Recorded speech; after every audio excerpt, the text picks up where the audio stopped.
welcome. We often see big shifts happening, and sometimes, it's not about huge events, but more about key decisions by individuals. Today, we're diving into one of those moments in Singaporean politics. It involves Dr. Tan Cheng Bock of the Progress Singapore Party, especially after their recent election results. Exactly. We're looking at Dr. Tan's announcement, the one where he said he won't be contesting future elections. This came right after the PSP's performance in the May 10th, 2025 election. Okay, right. So the context is that election and the PSP's results. We're drawing from a discussion that happened just after he made that announcement. Our goal here is to really unpack what this means immediately and maybe longer term for the PSP, obviously, but also for the wider opposition. We'll connect it to how they did in the election and, well, what Dr. Tan actually said about staying involved. And what's quite interesting is the timing, like you said, but also the specifics. It was right after May 10th, where, unfortunately for them, the PSP didn't get any seats in Parliament. And this is really important, he was very clear he's not actually retiring from politics altogether. He framed it as making way, for the next generation within the party. That's a key difference, isn't it? Especially thinking back to 2020, Dr. Tan was, well, a pretty significant electoral force back then. He really challenged the ruling party. So him deciding not to contest personally, that signals a major change. It really does. And think about where he made the announcement, West Coast Market. That location itself has symbolism. West Coast was where the PST put up that incredibly strong fight in 2020. Remember how close it was? I do, yeah. So choosing that spot, it sends a message. Definitely. It connects back to that moment. And he spoke directly to the voters there, didn't he? Thanking them, saying the fight isn't over. The source quotes him, "We'll be back soon, maybe in 5 years' time. By then, I hope a younger team will take over." That doesn't really sound like someone packing their bags for good. Not at all. It feels much more like a strategic move, repositioning himself within the party's bigger picture. It's like a call to action, really. Yeah. Telling the PSP and its supporters to look ahead, focus on that future leadership. Okay, let's talk about the election itself then, May 10th, 2025. The source calls the outcome tough for the PSP.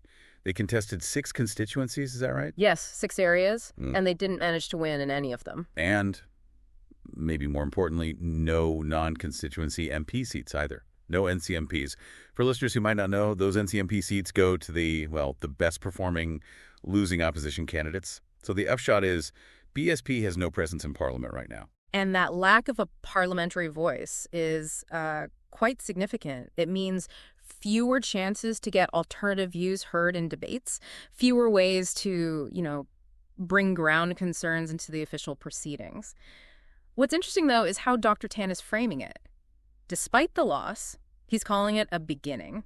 He even drew a parallel with the Workers' Party and their sort of long, slow journey to build credibility over decades. A very long-term view, then. Exactly. He's definitely pushing that long-game perspective. It makes you wonder about what happened this time, why the results were different. Looking closer at the West Coast Jurong West GRC, that's the group representation constituency. Where they contest as a team. Right. It's described as a tougher battlefield. Bigger, too, something like 150,000 voters. Yeah, a large constituency. And the results there, they tell a story. The PAP, the People's Action Party, they got 60.01% of the vote. 60%? Wow. That's quite different from 2020. Very different. Back in 2020, the PAP margin was much tighter, remember, just 51.68%. And that was against a team also led by Dr. Tan. So even with him and Leong, Hazel, pretty well-known names on the PSP ticket. Right. Even with that strong team, they couldn't match that 2020 performance in West Coast this time. Okay, so back to the consequences of having no NCMPs.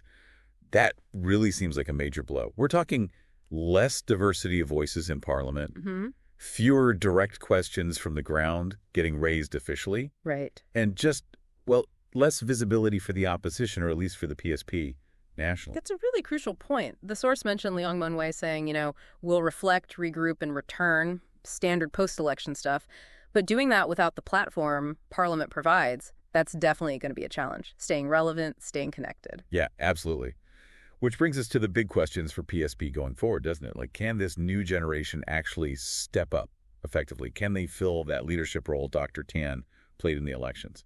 That's the million-dollar question, really. And will the party's supporters, stay loyal without seeing Dr. Tan front and center on the ballot? His personal draw was significant. And then there's the NCMP issue again. How does not having that status affect their ability to even contribute to national debates, to stay in the public eye? Seems like some serious hurdles. There are serious hurdles, and if you look wider at opposition politics in Singapore generally, these kinds of transitions, leadership changes, especially for newer parties like PSP, they're always risky. Losing your founder figure, someone so central, right after losing an election, the source calls it a double blow, and that feels about right. A double blow, yeah. But the source also mentions this could be a chance for, what was the word, reinvention. Right, reinvention. An opportunity maybe for that younger team Dr. Tan talked about to really step forward and define the party's next chapter. It fits with what Dr. Tan himself has said about his vision for PSP, doesn't it? It does. He always maintained he didn't want it to be just a one-man show. He talked about it being a movement. Exactly. A movement to challenge the dominant way of thinking, to offer Singaporeans another choice. So, if you look at it that way, him stepping back from actually running, maybe it does create the space needed for new leaders to come through, for the movement idea to take root beyond just him. So thinking about all this, for you listening, maybe the key question is this. Does the Progress Singapore Party have enough depth, enough bench strength, as they say in politics, enough to not just get through this period, but actually thrive without Dr. Tan leading the charge in elections? Or is this perhaps the start of, well, a decline for them in Singapore's political scene? It's a critical juncture. It really shows how complex these political transitions are. So many factors involved. Definitely. The PSP's future, and maybe parts of the wider opposition landscape too, really depends on how they navigate these next few years. Developing new leaders, keeping supporters engaged, it's a tall order. It certainly makes you think about that balance, doesn't it? Between established figures who bring experience and recognition, and the absolute need for fresh faces, new energy to carry things forward. Lots to consider there. Thanks for walking us through this.